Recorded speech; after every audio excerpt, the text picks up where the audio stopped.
www.offthecorner.net. You are watching the Fact Project here on the DJ Tiger channel. I had to give a shout out to DJ Tiger every time, of course. And here on the Fact Project, well, FACT, first of all, is an acronym that stands for Fundamental African-Centered Thought. The goal here on the Fact Project is to convey some facts and some information to members of our community.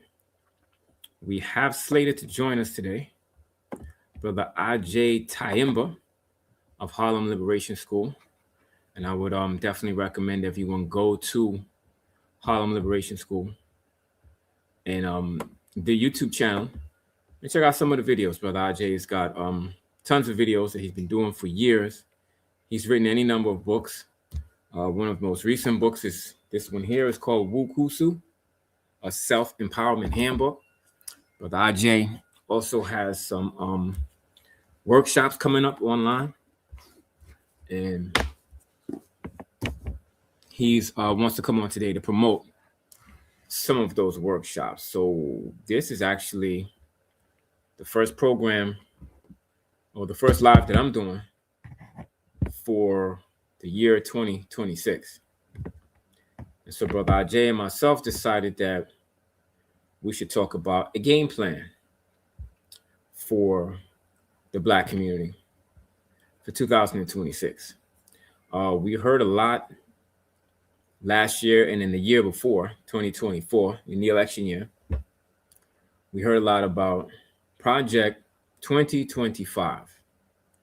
And a lot of people were upset. A lot of people were very concerned about Project 2025. Some people were very dismissive about it. Either way, after the so-called election of the psychopath that we have in the White House, they actually started to implement Project 2025. And so a lot of people seem to be acting surprised by this. Either way, the Heritage Foundation and some of these other white think tanks came up with this Project 2025 concept. And many of us analyze the news. We may have conversations about it in barbershops and so forth, but we actually don't have a plan of our own. So what should our plan be?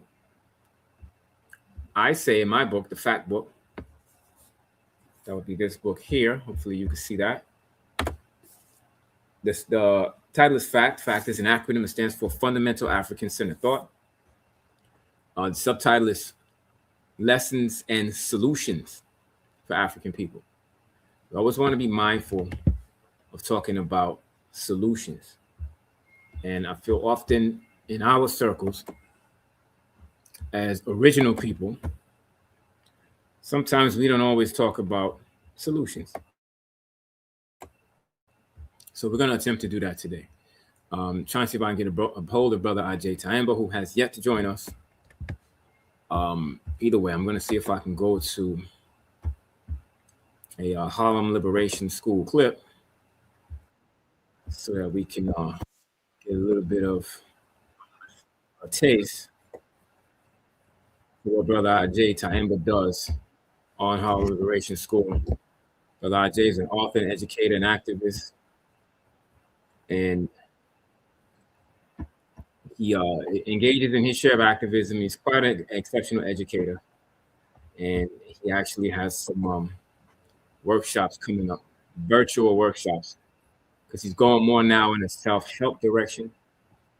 He likes to quote the great Assata Shakur when she says, in order for us to change the system, we must first change ourselves. So now I'm going to go to a video of Brother Agyei's Harlem Liberation School. This video is going to be talking about the virtual workshops that he has coming up this year. The first one actually begins this month. So let's see if we can get this popping so we can get to promote. I want to show you or talk briefly about these workshops that I will be facilitating starting in the new year. So starting in January, I'm doing what I call Wukusu Empowerment Leadership Workshop Series.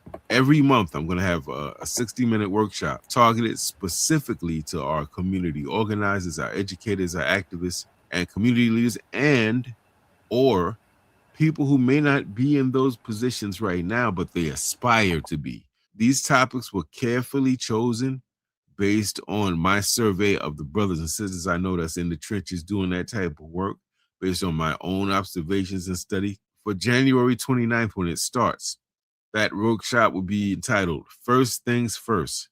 How do we prioritize our organizational issues? All of these will be at 6:30 Eastern Time to 7:30 Eastern Time, 60 minutes. And I want to be clear and set the tone. These are like classes or workshops. These are not community meetings. It's not a debate.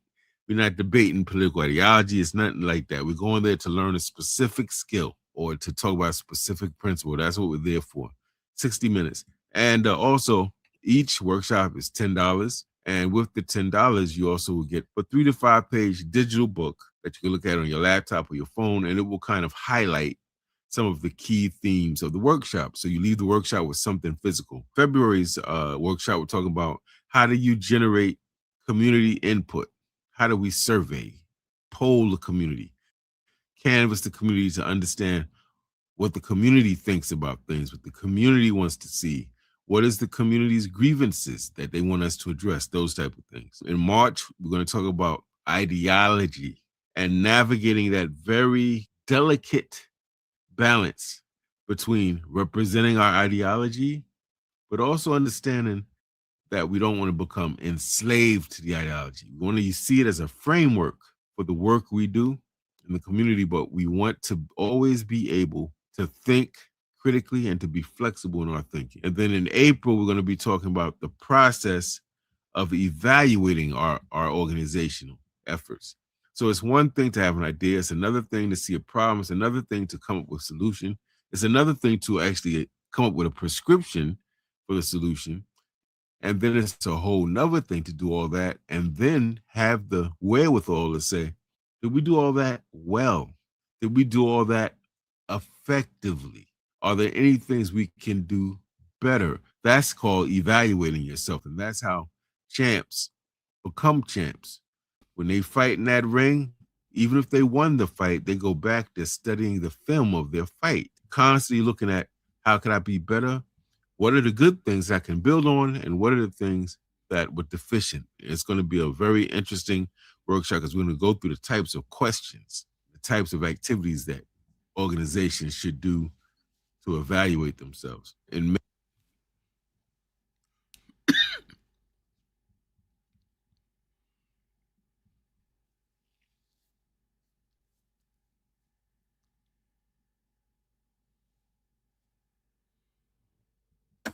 Peace, brother Agyei. Thank you for joining us on the F.A.C.T Project today, brother. Peace. Yeah, I hit the wrong button there. I was on mute, so forgive me. How you doing today, bro? I'm good, man. Can you see it? I cannot see it from here. No. I cut myself right under here. Okay. So it's like boxing. We got a little blood today. Yes, sir. And that makes the show better. Depending on the audience, I guess it does, right? And, right, depends on the show too, right? Okay, so now, brother Agyei, you got some workshops coming up, and I started to play a little promo for the workshops. What can you tell us about the workshops just to get us going today? Well, the workshops are coming from some of my books, some of my work around leadership, and also my observations of the organizations I've been in. I've been in quite a few, and what I observe from organizations today. Some of the things I think are lacking. And so the workshops really come from a lived experience. I'm going to say it that way. The things I think that we need to improve on, which is part of my little Project 2025 plan for Black people, is we got to tighten up everything. During this time, next 10 years, we should be tightening up everything we got and making an assessment. We'll get to that later, but that's where it comes from. There'll be 60 minutes. They're all going to be the last Thursdays of the month from 6:30 to 7:30. and they're very priced. They're very affordable. They're all just $10. And with the $10, you get the 60-minute. And it's a live virtual workshop. I should say that it'll be like you're on Zoom, a bunch of people in cubes live. Although I'll be using Google Meet, it's a lot clearer. The video is a lot better. The sound is better. Transcription, and with that, you also get an ebook, a companion ebook. That so you technically don't have to take notes because the ebook has all the stuff that I sketched out for the classes goes right in the ebook. So it's the same stuff. Okay, so not only paying for the course, but you're also paying for somewhat of a syllabus that comes along with the course. So you're coming away with an ebook and you're coming away with the course. Now, this is for organizations, is it for individuals, or is it for both? So the way I envisioned it would be for organizational leaders, community activists, community organizers. Some of them are very relevant for small Black business owners as well. And people who aren't any of those things but aspire to be one or some of those things. This is good information for young people who say they want to be activists or organizers to know before they get in the organization. So yeah, that's it. And Black student unions, definitely our college student activists as well. But definitely grassroots organizers and activists and leaders. That's really who I'm aiming this at because, we're coming up on Dr. King's birthday in 3 days. And one of the things he said was that the people who are for peace and justice must organize just as good as the people who are for war. And one of our issues is we got the rhetoric down pat, good brother. We got the ashes and we speak in Swahili and all that good stuff.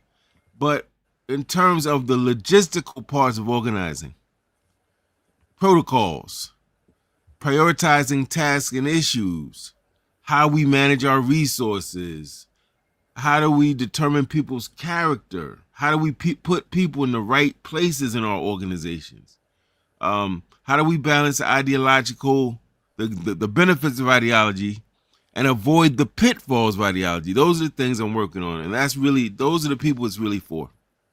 Okay, so the great Kwame Ture, his battle cry and his plan of action was always to organize. He always said, organize. We have to organize. I speak to a lot of people, and I'm sure you do too, Brother Agyei, that say that I don't join an organization. I don't join anything, almost as if this is somewhat of a badge of honor. How do you respond to those people? What do you say to those people that say, I don't join any organization? And I feel like if you don't join anything, we will never transform the condition of the group. That's where Kwame Ture was going. But how do you respond to those people that say that they don't join anything? Unfortunately, I can understand. I don't agree with it necessarily.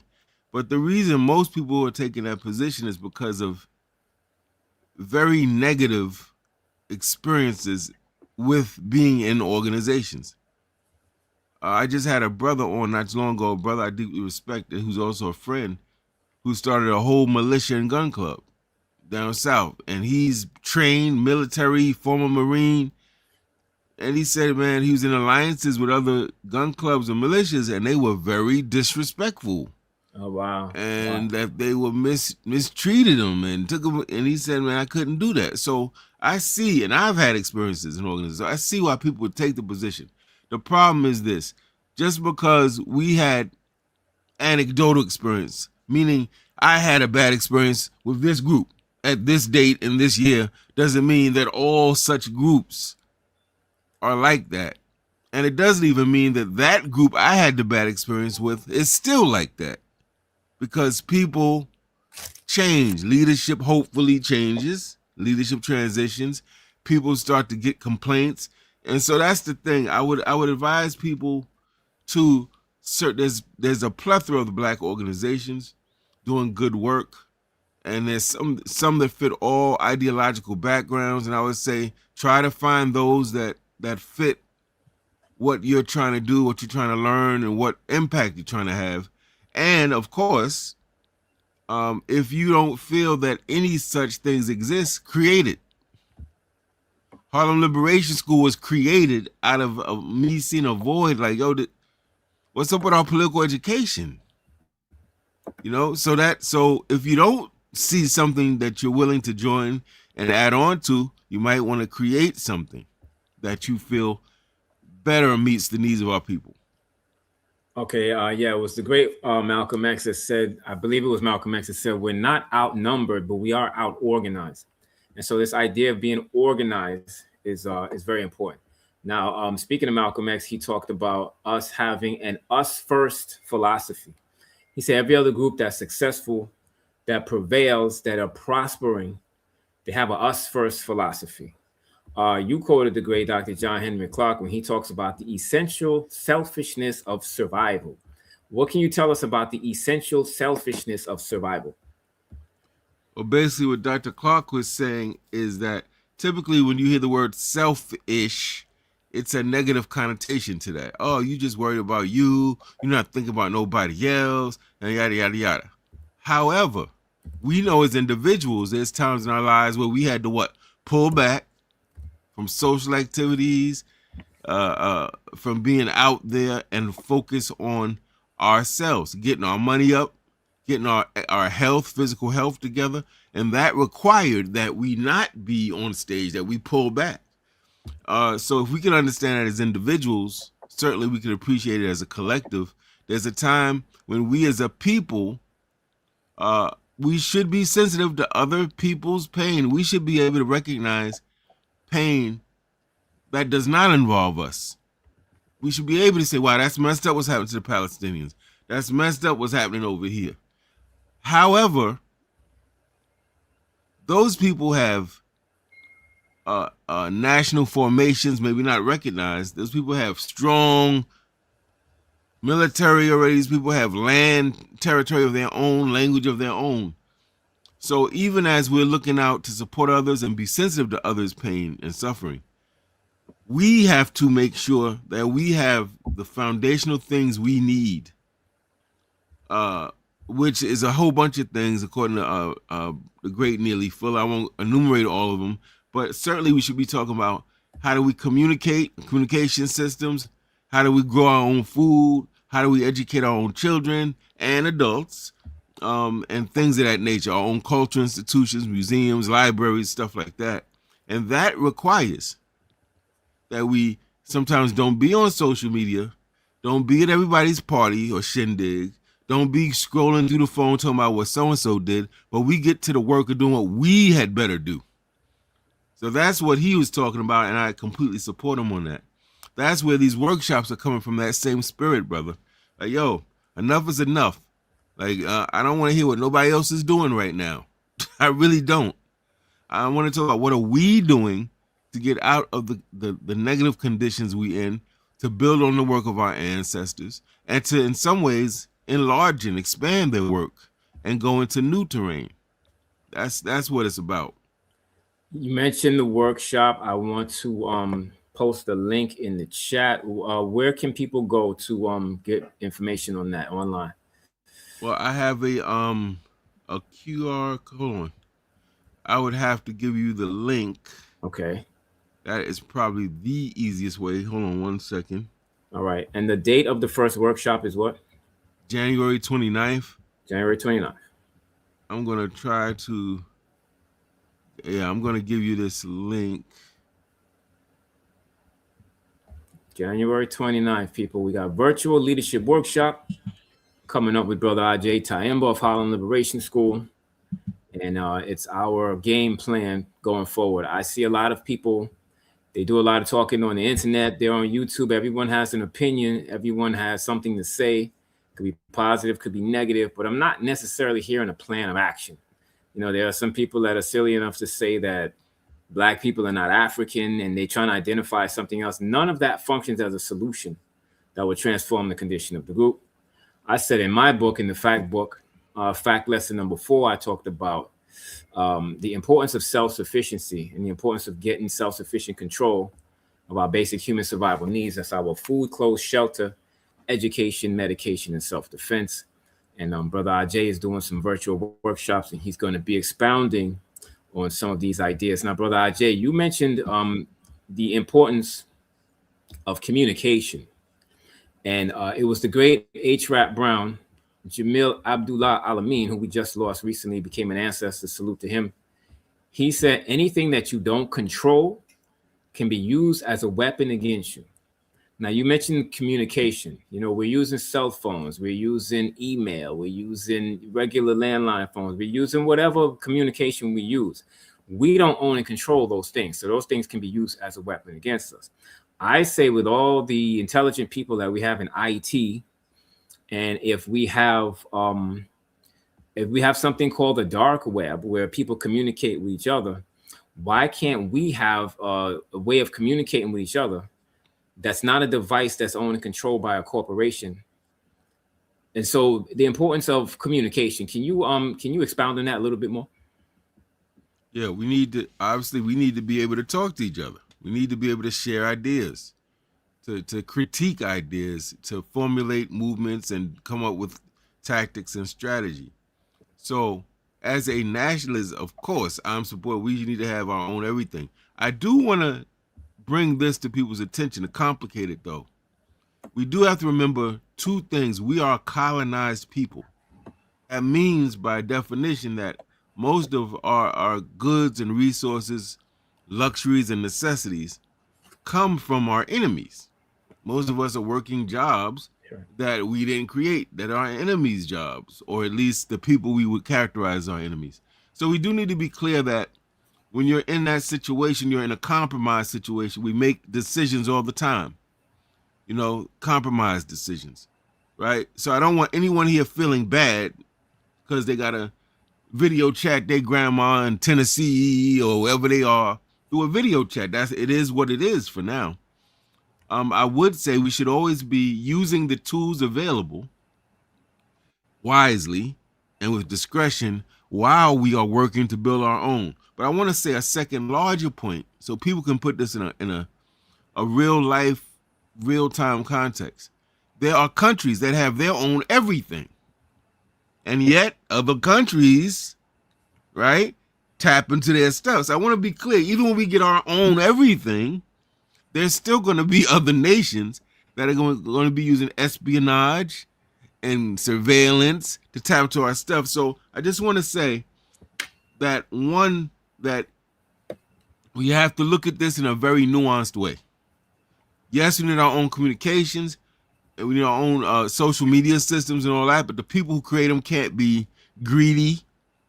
They have to be affordable for brothers and sisters.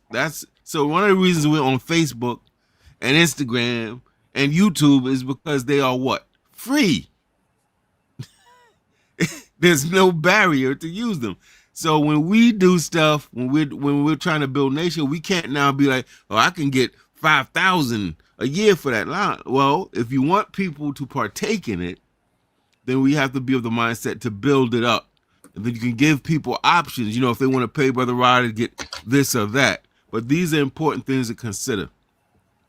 And that's why one of these workshops is the beauty and burden of ideology. Our ideologies have to be used to help us. When they get in the way of our ability to think clearly, to react to what's right in front of us, or to have us chasing illusions, then they now become burdens and no longer they lose the beauty. So I'm a nationalist Pan-Africanist. I'm for a whole lot of things I'm not even going to say on air right now. And been part of a whole lot of things I'm not going to say on air right now. However, I'm clear where I am. I'm clear what country I'm in, who runs this country, their weapons and how they move against our people who were killed, some of them for speaking on much more mundane topics than me and you are speaking on right this minute. Right? So I'm clear on that. I do not allow what I believe, my framework, to get in the way of the objective. My objective is not to be a nationalist. My objective is not to be a Pan-Africanist. These are tools that I believe in that are helpful to get to the objective. The objective is always liberation, self-determination, to be self-governing in every way. But to be clear, Cuba wasn't always self-determined family. It started somewhere. For many hundreds of years, it was a colony. It was being oppressed.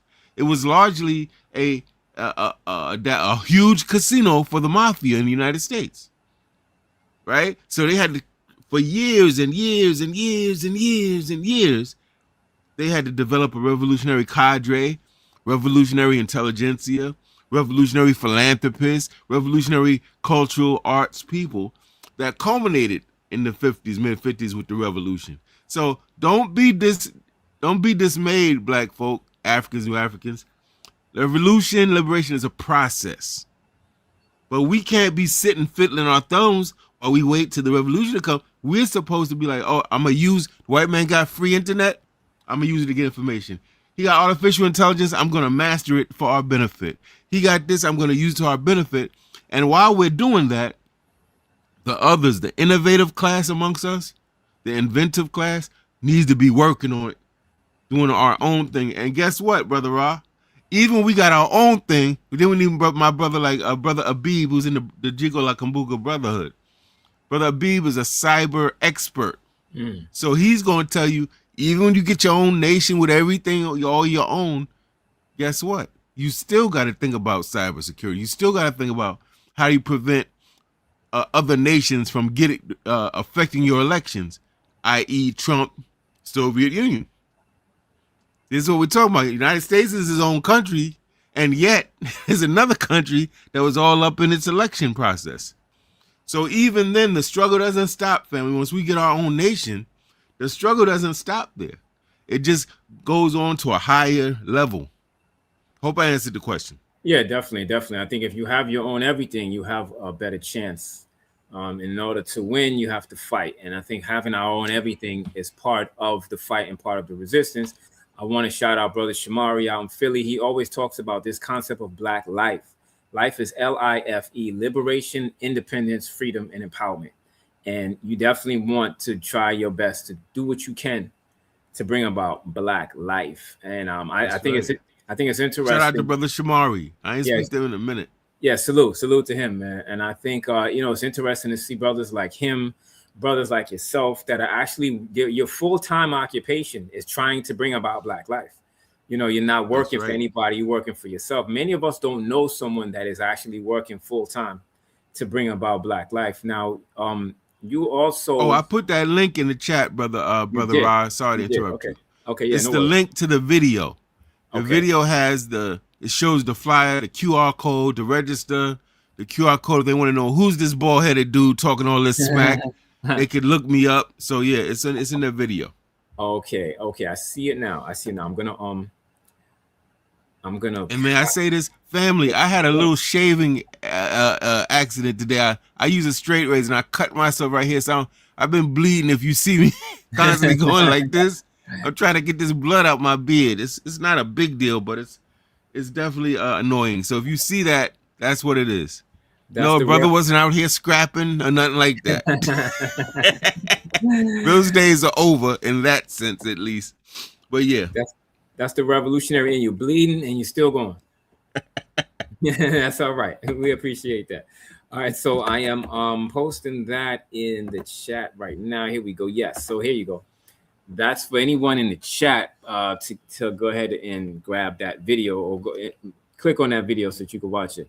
Now, Brother Agyei, you also talked about trips abroad. Now, many of us don't have money to splurge on trips or anything like that. But what about this concept of traveling abroad and taking trips? What's the idea behind it? Well, in light of the current political climate, and let's be clear, there was Trumps worse than Trump before Trump was even thought about. So we got a whole history, a lineage of Trump-like individuals, organizations, and political movements. And in light of all of that, this long history of repression of our people, deprivation experienced by our people, we have to be very clear-eyed. We got to be very clear about the realities we face. And this is why I say we can't let religion. Jesus is going to save us. Allah got our back. Right. And even our African faith systems. We got to be clear. It's been thousands of years. my understanding of spirituality is that we are in complete control, that the divine is within us and is expressed through us, through our words and actions. So we can't wait for anything external or anyone external. That we have to, when we see something has to be done, as Mama Ella Baker said, leadership means that you do what needs to be done when it needs to be done, with no hemming and hawing and waiting for the next man to do it. No, right? So we're confronting all types of instability, economic, cultural. They're trying to erase our heroes. They're taking black people, historical black figures, images off of federal websites and trying to mess with the museum we got in Washington, D.C. There's a lot of craziness going on. So this means we got to look at that and say, wow, is this time to argue over this ideology? Or what is this the time to argue over what we call ourselves? Is this the time to do gender wars in the black community? No. This is time to drop all that, like for real, and really focus on what we need to do, what we need to survive, what we need to thrive, what's our vision for the future, who's getting in the way of that, and how are they doing that and develop plans to sabotage their efforts to sabotage us, good brother, right? So for me, it all goes back to that. Now, so what that means is, one thing you could do if you're in an abusive household or relationship is stay there and deal with it. Dude's beating you up. Hey, it is what it is, but I love him. Okay. So if you stay there, you know what you're going to get. Right? Right. Or another option, and you can keep justifying it. Oh, no, I slipped and fell. That's why I got a black eye this week. You can keep lying to yourself and others. Right. Or you can say, I don't have the money. That's why I'm staying. Or you can say, well, damn it, I'm going to take this next 2 years. I'm going to save up money. I may have to borrow money. I'm going to sell some stuff, whatever. But I'm going to get to a place where I can get out of here. Right? And typically, those are the people we most kind of respect and emulate. Not knocking the people who choose to stay. But when you're in an abusive household, sometimes the best thing to do when you know that person is not going to ever change, that you got to fight them every day, you got to argue every day, you have to get harmed by them every day, get to a place you say, man, I want out. I want a divorce. I want to move on. I want to see what life could be like without this level of oppression. That's intelligent, by the way. And what I'm saying is, if we understand that as individuals in a domestic relationship, then we need to now extrapolate that to as a collective group of people in a country that is abusive. It's an abusive government, right? Whether we're talking about the liberal white governmental years or the repressive, ultra-conservative white, they're all abusive, just in different ranges and to different degrees. So once we see how people are moving like that and they're not indicating any effort to change that, and we got to say, man, so I want to keep fighting these people forever? Like, is that what I want to be my claim to fame, my whole life, and generations of my people spent fighting them? Or can we move on and get something else going? Let's put our energy into building something for ourselves, man. That's all I'm saying. So this idea of repatriation, when I'm talking about these I guess you would say trips or tours, I'm really talking about not for tourists' sake. I'm talking about some people have come to the conclusion that they're ending the relationship with the enemy. They're divorcing him and they're moving out his house. So some people said, I want to go to Africa. I want to go to Burkina Faso, or Niger, or Mali, right? Or I want to go to some of the other diasporan places. Africa is obviously the hub, but we have other places where the diaspora resides. Jamaica, Honduras, there's a lot of places that people can choose to go. Black people, I know in the United States, more than ever, are thinking about repatriating, leaving here permanently, and going to the continent. I know a good brother named brother Mansa Fode Ajamu, or Mansa Jamufode, who moved to Sierra Leone. He's been there for about 12 years. He and his wife, he's doing wonderful Pan-African work. He's even organizing stuff here in the States all the way from Sierra Leone. And it's a challenge. It has its challenges, but that's the thing. Pioneers are always going to be the ones that bear the brunt, right? We know from history that the American so-called white settlers who came over here to the United States, or what we could now call the New World, that first 2, 3, 4 years, in addition to butchering the people we refer to as Native Americans, they also, a lot of them, starved to death. A lot of this class, they wasn't used to planting, Brother Rod. They were, we might call more of the upper crust. They weren't used to planting and farming. So they couldn't plant and farm. And what happened with them, it wasn't what do you call that? Instacart and Grubhub, right? So if you didn't grow it, you didn't eat. That's right. The king, the leader actually had to make a policy called, if you don't work, you don't eat. Because a lot of these dudes like, oh, I don't do that. Right. I don't plant. So a lot of people, man, they were boiling their shoes. I don't know if people know this.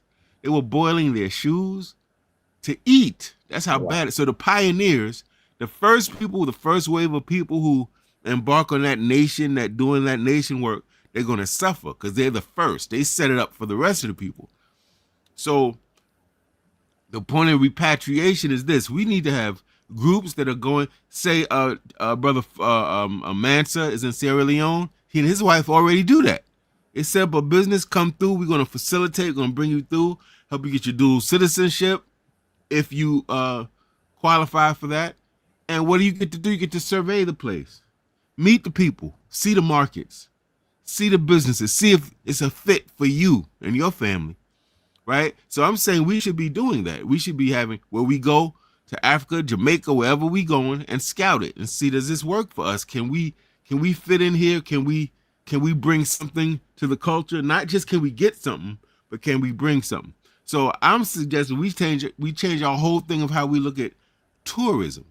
Instead of on in the summer just going to some place because it's exotic to get our free going, we need to be talking about, let me go to one of these diasporan places, hubs where we live, and see how it resonates with us. Can we see ourselves living here? Can we see ourselves contributing? And then report back to the people who don't have the means to go, is what I'm arguing. And then we should be setting up repatriation pipelines. So, for instance, Brother Mansa is a pipeline to those people who want to go to Sierra Leone. Contact him and his wife. They hook you up, tell you how you need to move. We need to have that in all of these places. In some places in the Caribbean, right? That's what I'm talking about. Different parts of Africa that are more stable than others. Need to have people who are there already, who've been there, who know the lay of the land, who are creating these projects where they can bring you in. They take you around. They take you to the people you need to meet, help you familiarize yourselves with the land and the businesses. That's what I'm talking about with that, brother. I'm completely advocating that we do that. And I'm putting this in a 10-year framework, but that we need to start yesterday. We are talking to Brother Agyei Tyehimba of Harlem Liberation School. And you definitely need to check out Harlem Liberation School on YouTube. Tons of great videos, tons of great information. Brother Agyei has some virtual workshops coming up this year. The first one is this month on the 26th or the 29th? First one's on the 29th. 29th. And all the last Thursday of these are every month, family, for this whole year. It's a different one every month, 6:30 to 7:30 p.m. And Brother Rob, I gotta say this quick, hit this and quit this. I'm really imploring our people to get off that sophomore tip. What do I mean, sophomore? There's a word called sophomore. The adjective is sophomoric. What is a sophomore? It's the second year in high school. It's the second year in college. Why? Sophomore means literally wise fool. Sophomore denotes the point of it is to say, okay, you did your freshman year, your first year. Now nobody could tell you nothing. Now you think you got it all. You read one book, half a book on Brother Malcolm, a paragraph of an article on Malcolm, and maybe 30 minutes of a documentary on Malcolm, Chokwe Lumumba, and now you just you know everything about Pan-Africanism. No, sir. No, sir. This is not to be elite. It's to say there's people who've been doing it. I ran to a young brother, got mad with me, brother. I said, have you done this? Have you read this? He said, man, I've been studying for 3 years. Wow. 3 years and you know it all. That's sophomoric. That's what I mean. I'm not knocking. I'm not trying to be disrespectful, but it's a person who thinks, because they don't really know. When you don't know a particular field, you would have no reference point to know what you need to know and what you don't know, right? So you might think, oh, I read half a book on this and so this, and I'm good. But a person who's been doing that for 30, 40 years is going to say, no, you that's not the first of all, those books you read are erroneous, and it's been proven already. So what you've read and said is not even right and exact. Right. See? So we got, in our community, we tend to have a sophomoric population. And it takes humility, by the way, to be in a movement. People talk about arrogance, Ra. You think you all that. I'm not talking about that. You can think whatever you want. I don't care about that. If you got a big head, that's on you. Karma comes with that. The type of arrogance that gets in our way are people who haven't done proper study, haven't done proper research, haven't paid their dues by being in actual organizations, leading them, or actually being in organizations where they had to do the rank and file work. They want to jump to leadership. Nah, we don't need that. We need people. See, tied it to the workshops, Brother Ra. This stuff I'm teaching is stuff I've done. This ain't stuff I'm just pulling out the air. Oh, I think this would be a good time. It's stuff I've done and written about. I've lived. Wow. This organization, members always come to the meetings. Members is sharing our stuff. You never have to tell them to share nothing. You got to beg them, please share this. Why? Because they got high morale. Why? Because that organization does things specifically that creates a great feeling of trust and love, and people coming in, they feel good. The energy is good. They feel safe. They can predict what's going to happen in the organization. So yes, they feel, and then there's other organizations, you got to beg people to come to them meetings. People dropping out. Why? Because there's low morale. Why? Because that organization, the leadership didn't think about, keep my word. If I say I'm doing something on this day, do it. If you have a record of not keeping your word, people will never trust you. They'll be like, oh, here we go. Yeah, I know. You're gonna do this. So yeah, I know. Right? Yeah. Am I right or wrong though? Yeah, that's right. And they're not gonna come to your meeting. They're gonna be like, yeah, whatever. Yeah. If you're overcharging people, if you chasing the money and not chasing liberation, if people being treated like numbers in a seat and not like living, breathing human beings that we love and we're working for, there's going to be low morale. So that's what I'm trying. This is kind of what I'm trying to get at. I want people to get out of that. Kobe Bryant was at the top of his game in the NBA, and yet that man hired his own coaches outside of the Lakers. So did Michael Jordan. So do some of the best Africans and New Africans in every profession, because they're not trying to show up just to say they showed up. What are they trying to do, Ra? They're trying to win. And there's a difference. When people are trying to win, whether they're high school students, college students, dope dealers, I'm going to keep it real. You see a difference. There's a different fire and intensity and work ethic from the people that's like, I'm trying to win. Versus the people that's just, they're just kind of there, man. They're not really, they don't even know why they're there. And I want our people to think of winning. So I don't know. I may have went way off, but I just have to get that out. I don't care if you've been studying for 3 years. I don't care. I don't care if you've been in an organization for 5 years. I don't care if you think you know all there is to know. Even the people at the top of their game go to trainings and workshops.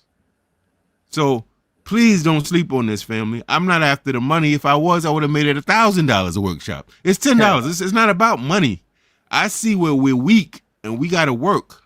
These next 10 years, we got to work hard and be clear-minded. So that's all I wanted to say, Brother Rod. Now, come on with what you was going to say. I'm sorry. You talked about traveling abroad, and the great Dr. Francis Cress Welsing, as well as the great Neely Fuller Jr., they always said that structural racism, systemic racism, or systemic white supremacy is a global system. So even if you repatriate, you leave America, you go to Africa, the Caribbean, or wherever you decide to go, don't you still have to fight systemic white supremacy from wherever you go? Yes, see now that level of nuance speaks to the point I made before. Even if you have your own, that don't mean everything's good, but you're gonna be in a better position. Here's the thing. Everybody I've talked to, I haven't been blessed to leave this country and go to the motherland yet. I hope to do that this year. But everyone I spoke to that's going to any country in Africa has all said this. They got some of the best sleep they've ever had in their life. Some people told me, a former principal of my school told me her son, who has pretty bad eczema, went over to Ghana. In 3-4 days, it was gone. Wow. Completely gone. Why? Because people have lost weight. Why? Because the soil there the food is grown there. Nowhere near the level of processed food we get here. People eating food in markets that perish at a certain date, family. They ain't got stuff on shelves that lasts for 30 years because it's processed. So you're getting stuff grown in soil. And Brother Haru, who's like one of our modern day healers, like a Dr. Sebi, he told me that the nitric oxide or all this magnesium, all that stuff comes out of having food grown in the soil, rich soil. So people go there, they're drinking water, they're getting air, they're eating food that is non-toxic. So even, yes, you're going to fight, you're still going to have to watch your back and do things. But the benefits there are clear. People have said there wasn't no cops following them around everywhere. They didn't live in, feel they had to look over their shoulder. People said they've never felt more peaceful. So that in your face, brutal white supremacy through cops and media, and then the cultural, everything you see is white. Everybody's doing something important is white. Everybody that's doing something negative is black. It's totally reversed in these countries. So yes, it's always going to be a fight, but that's why I said you always got to make decisions to be in the best position, knowing full. It's just like when my parents told me go to school, go to college. I was like, I know people didn't go to college and they said, look, of course. But for right now, in 1986, young man, that's one of the best moves you can make. Now they're thinking from the point of view, what's the best move to make, knowing that don't guarantee nothing either. But we always got to be strategic. How do we best position ourselves to be where we want to be and to do what we want to do? So speaking to your point, you're absolutely right. And everybody doesn't. And let me also say, a lot of people don't want to get out of America. Right. Like Malcolm said, where's there better food than you get here? You're right. Where's there better clothes than you get here? So some people want to stay here, and that's fine. Their fight is going to be different from our fight abroad, though. They're going to have to deal with raw, in your face, sleep depriving racism. It's highly stressful. Whereas people over here, it won't be as stressful. They're going to have to deal with other things. So the fight will be different, but it'll always be a fight, good brother. You're right about that. We just finished Kwanzaa season.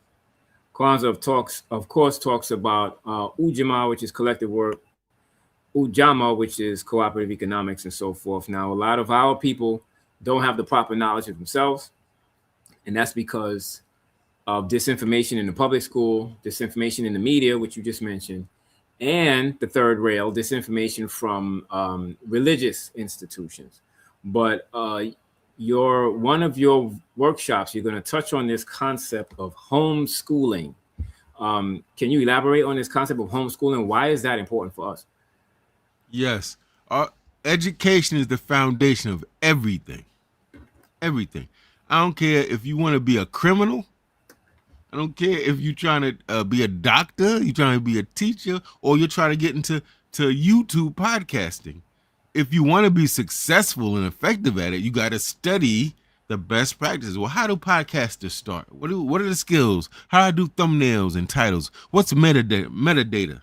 that's the foundation. So if we want a successful liberatory movement, we have to talk about not only homeschooling, but this large umbrella of education in general, political education, uh, career education, certain type of life management skills education.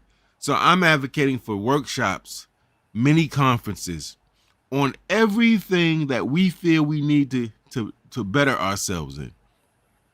And those study groups will prepare people with the knowledge, information, and skills. And then though that knowledge, information, and skills needs to now be put to work. So we should have study groups on how to create homeschools, particularly community homeschools, such as we see with Akobin Institute in Atlanta with the Barudis, or Brother Marcus Klein in Chicago and other places. Because now they take the homeschooling model and they make it community wide. So they have a space where they're homeschooling 500 kids. See? So yes, we need to talk about that. Town hall meetings, all of that. But the homeschooling is hot because it creates particularly the community homeschooling. Sometimes parents can't stay home because parents got to work. The community homeschool allows the parents to work, and their kids are going to credible and competent teachers and educational staff in a building, like a public school building, where they're with other students and they can learn. So that's for those who can't afford to homeschool traditionally. That community homeschooling changes the game, but people don't know how to do it. Marcus Klein is so busy running his 2, 3, 4, 5 schools. The Barudis are so busy running their school, they don't have time to necessarily, do whole workshops on it. So we need study groups. And these study groups aren't just studying the books and they taking quizzes. They're studying to find out what is a homeschool, what are the advantages and disadvantages. For parents who can't do a homeschool, how do we do a community homeschool? The laws of their state, good brother, know all of that. The money requirements, how do they get the money, all that studied in a study group. In other words, we need targeted study groups that will end with people that can create the things that study group is studying. To me, it just makes common sense. So with respect to homeschools, we need alternative education. And I need to say this. I'm not just talking about Africa is the greatest of all times education, family.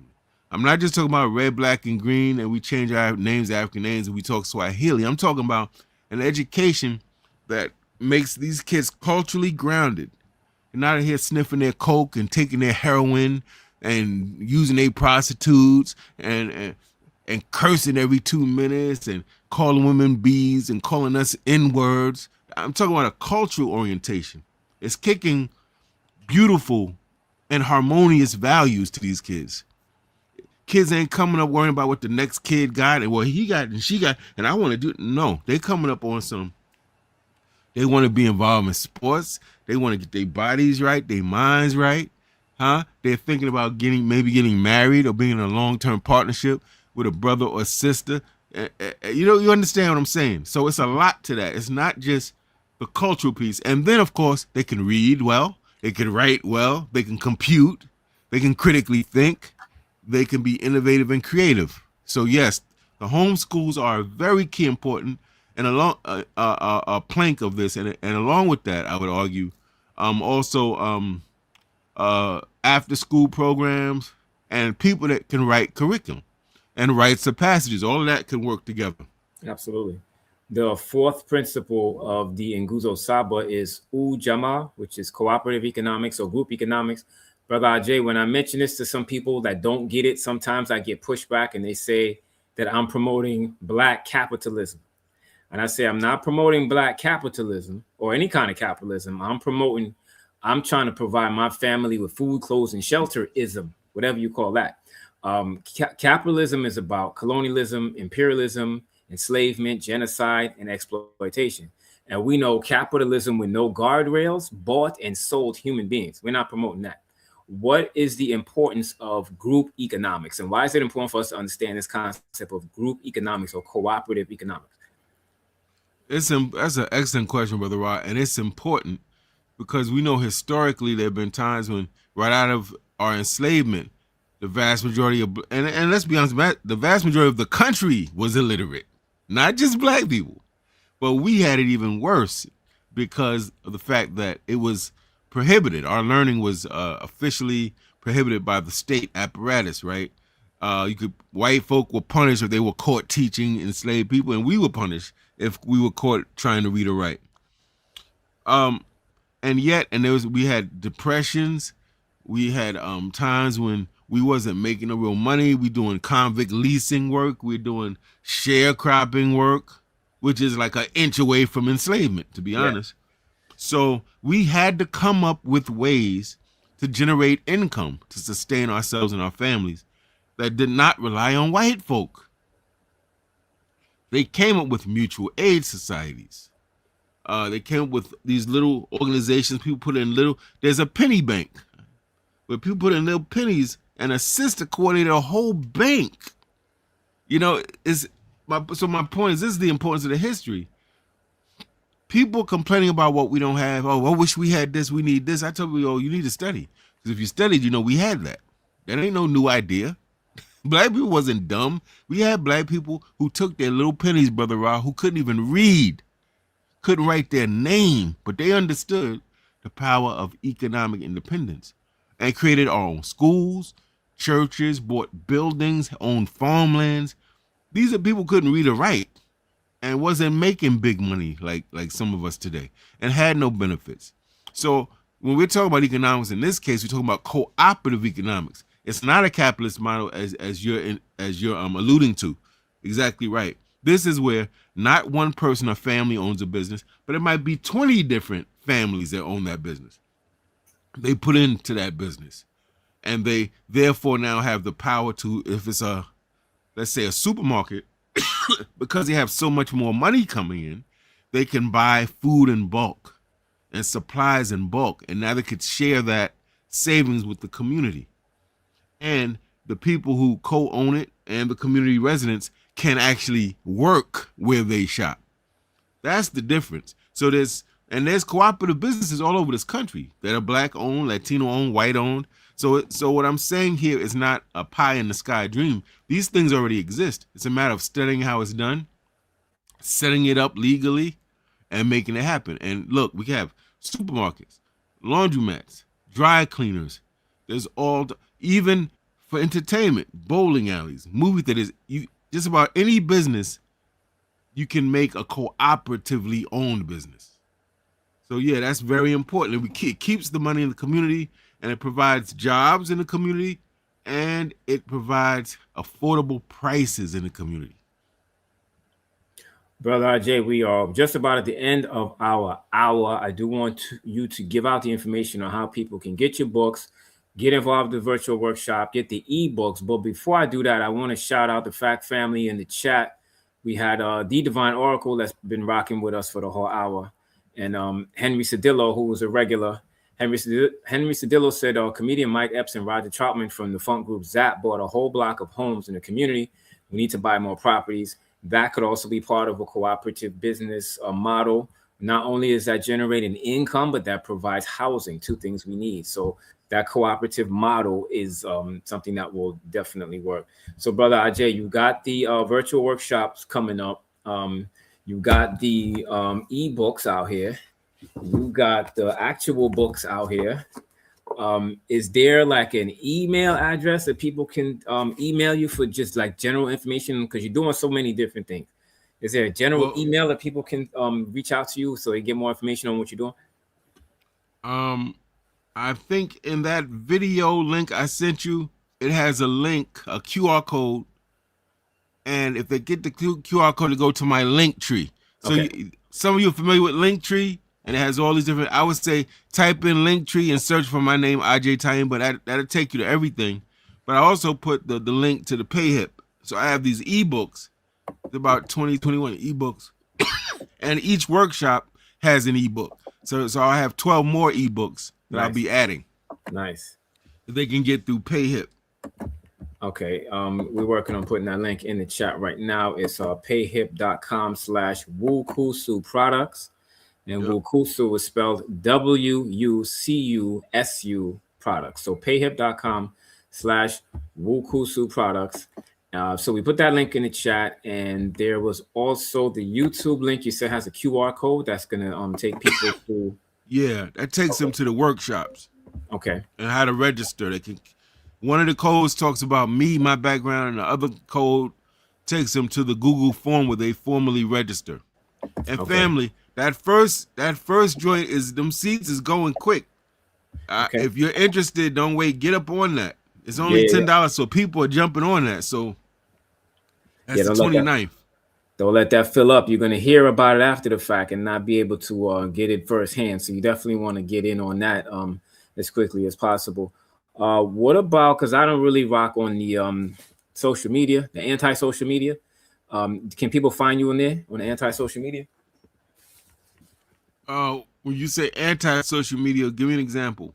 Well, I'm talking like what they call that, Instagram and Facebook and those things where you have virtual friends that you never meet in reality. And it's you're not really socializing with people. So I call it anti-social media. But social media with the Instagram and whomever else. Yeah, I'm on Instagram and TikTok. Okay. Trying to hit different, because different platforms hit different audiences. That's right. So that's why I'm on it. I'm probably going to start peeling away and staying focused on YouTube. YouTube is powerful, as you know, Brother Rock, because it's not just a reservoir of content. It's also the #2 search engine in the entire world. Wow. So there's Google, but people go to YouTube and go in the search. Sure. Wukusu books, sure. Agyei Tyehimba, DJ Tiger, and they come to your content. So on YouTube, unlike TikTok and all that, there's no search engine for that.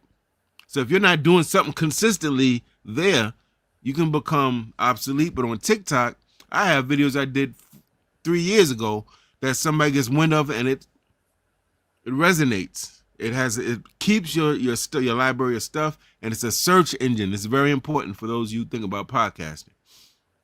Yeah, Brother Agyei, Henry Cedillo in the chat is giving you a salute. He said, "Pleasure to have you as a guest this morning. Peace and love." So no doubt, right back at Henry you. Cedillo. But Brother Agyei, that's all we have time for, man. I definitely want to tell people, go to the YouTube link, go to the PayHip link, reach out to Brother Agyei and get involved with some of these workshops, because it's definitely not only a plan of action, but it's something that you can begin to act on right away. And if we don't have a plan of action, a lot of people get on here and they just talk, no solution, then we'll never get to the next step and do anything to transform the condition of the group. Brother Agyei is on the ground doing what Dr. John Henry Clark called the non-glamorous off-camera work to get some of these things done. And it's very important that we support people like Brother Agyei Tyehimba so that he can continue doing the work he does, so that he can continue to disseminate the information that he's giving out, because it is an absolute necessity. And in some instances, we're not getting this information from a lot of different, personalities and a lot of different outlets. So definitely try to get in on the workshops. Go to the payhip.com/Wukusu products and check out Brother Agyei on YouTube. Brother Agyei, I want to thank you for joining us, brother. I want to encourage you to stay safe and stay Pan-African, brother. Thank you, brother. I want to say thank you for the platform, family. You plan either way. You either plan to win or you plan to lose. So that's your choice. But if you want to plan to win, please support my brother Rod in this broadcast. Support my man DJ Tiger with them flavorful mixes. I'll be checking you out, DJ Tiger. I see what you're doing over there, brother. All right, support the brothers, man. So I'm talking about what we need and what we and look around and see the people that's doing the stuff you say we need and support them. That's right. I'm done. Peace and Black Power, family. Peace.